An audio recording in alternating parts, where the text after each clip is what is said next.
Assalamualaikum warahmatullahi wabarakatuh. Perkenalkan, nama saya Hamuda Sitorus dengan NIM 5213322011. Di sini saya akan membuat video presentasi untuk materi diagnosis kedua, yang mana tugas ini merupakan tuntutan tugas rutin 1 dari mata kuliah diagnosis kendaraan kelas B, yang mana mata kuliah ini diampu oleh dua dosen. Yang pertama ada Bapak Profesor Dr. Siman MPD, dan yang kedua ada Bapak Budi Harto SPD MT. Saya Hamuda Sitorus dari kelompok 1, yang mana kelompok 1 beranggotakan saya sendiri Hamuda Sitorus, dan ada Habib Alwi, dan ada Muhammad Rizaldi, dan yang terakhir ada Wahyu Widodo. Oke, kita lanjut ke bab 1. Oke, kita masuk ke bab 1, pendahuluan latar belakang. Pada mobil berteknologi injeksi seperti Toyota Avanza, Idle Speed Control atau ISC mempunyai peran penting untuk mempengaruhi kinerja mesin agar dapat bekerja secara normal.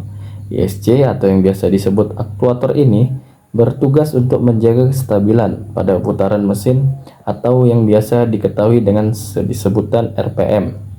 Jika merasakan putaran mesin yang tinggi ketika pertama kali menyalakan mesin pada pagi hari, ini juga merupakan salah satu kerja utama dari ISC.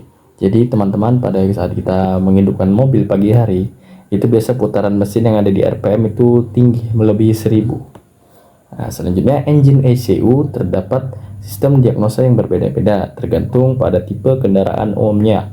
Sistem diagnosa yang dimiliki ECU adalah mode normal atau dapat mempunyai normal mode dan test mode. Saat kendaraan dibawa ke bengkel karena ada masalah pada sistem kontrol mesin, isi memori dapat diperiksa untuk mengidentifikasi kerusakan yang terjadi. Setelah kerusakan diperbaiki, lampu cek engine akan mati, tetapi memori ECU menyimpan catatan sistem yang mengalami kerusakan. Masuk ke rumusan masalahnya, yaitu apa saja alat dan bahan yang diperlukan sebelum melakukan diagnosa kendaraan. Yang kedua, langkah apa saja yang harus diperhatikan dalam melakukan diagnosa kendaraan. Yang ketiga, ada bagaimana cara kerja mendiagnosa bahwa telah terjadi gangguan. Yang keempat, ada bahwa pada sistem engine K3DE pada unit disk dan stepper motor tipe ISC.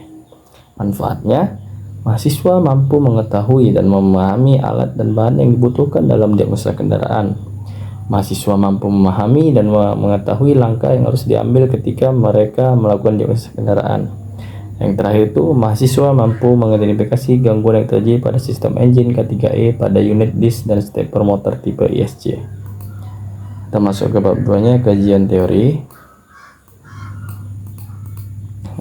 Metode diagnosa.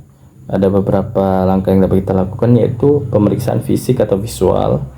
Yang kedua ada pemindaian kode kesalahan atau DTC, pemeriksaan sensor, pemeriksaan stepper motor ISC, pemeriksaan komponen elektrik, pemeriksaan pengapiannya, dan uji jalan atau test drive, road test. Selanjutnya ada alat bahan yang diperlukan, itu ada alatnya pemindai kode kesalahan, OBD2 scanner, multimeter, alat pengukur tekanan bahan bakar, alat pengukur udara masuk, pompa vakum, alat pemotong kabel dan stepper, obeng dan set kunci, penyemprot pembersih karbon, alat pengukur suhu, dan majun. Dan bahannya sensor pengganti, stepper motor ISC, busi pengganti, kabel busi pengganti, pelumas elektrik, pembersih karbon, perekat khusus pelumas, pembersih kontak elektrik, engine Toyota Avanza K3DE, buku pedoman reparasi Toyota Avanza K3DE. Langkah kerja yang dapat dilakukan itu, yang pertama kita siapkan alat dan bahannya, identifikasi nama, fungsi, dan tempat pemasangan sensor pada EMS, pemeriksaan map sensor, dan pemeriksaan water temperature sensor. Yang mana di sini ada beberapa kode yang dapat kita pahami ya teman-teman, yaitu kode DTC pada item kode P0105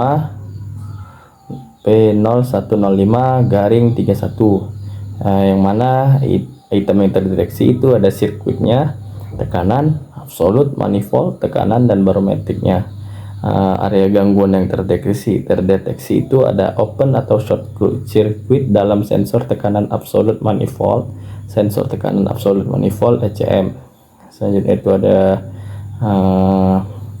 hasil dari output dari mobilnya itu lampu menyala, di lampu indikator check engine-nya menyala, memori penyimpanan DTC, lalu masuk ke kode P0110-P43, yang mana item yang terdeteksi itu ada malfungsi sirkuit, temperatur, dan udara intake, yang mana area gangguannya itu ada open atau short di sirkuit sensor, temperatur udara, intake sensor, temperatur udara masuk ECM, sama outputnya tadi lampu indikatornya menyala. Kita masuk ke bab 3-nya, yaitu penutup. Kesimpulan yang dapat kami tampilkan di sini yaitu berikut adalah beberapa kesimpulan yang mungkin diambil, yaitu ada kerusakan stepper motor ISC, sensor yang rusak, kerusakan pada sistem pengapian, kerusakan elektrik umum, masalah pada sistem bahan bakar, dan kode kesalahan. Kita masuk ke yang terakhir, yaitu saran dalam melakukan diagnosa kendaraan bahwa telah terjadi gangguan pada sistem engine K3DE pada unit disk dan stepper motor tipe ISC. Perlu pemahaman yang baik dan memeriksa terlebih dahulu, dikarenakan dalam diagnosa kendaraan bukanlah hal suatu yang mudah dalam proses perbaikannya.